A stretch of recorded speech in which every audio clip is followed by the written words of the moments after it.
probably here because you or someone you know may be experiencing what you might describe as depression, numbness, low mood, general loss of interest, or you might not be sure what's going on.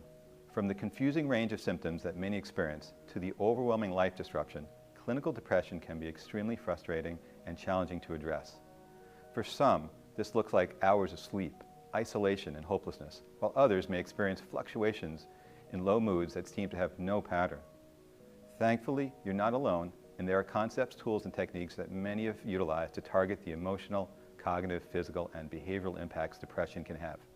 It's so important to start making even the smallest of steps towards feeling better, and you've already made a huge step just by being here.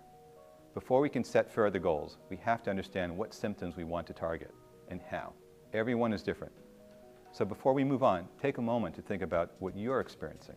Emotional symptoms to look out for are persistently low or sad mood or loss of interest in the things that normally interest you. Physical symptoms tend to be headaches, poor sex drive, fatigue, lack of appetite, or the other, overeating, tearfulness, insomnia, or its opposite, even excessive sleep.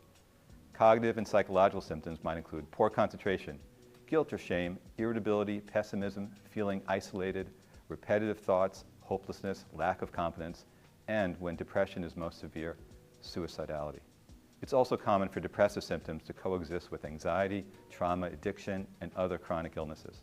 If you haven't started this yet, be sure to make it a priority to check your mood at least once per day and start building more awareness around how depressive feelings, thoughts, and behaviors are related. Thanks for being here, and we'll see you soon.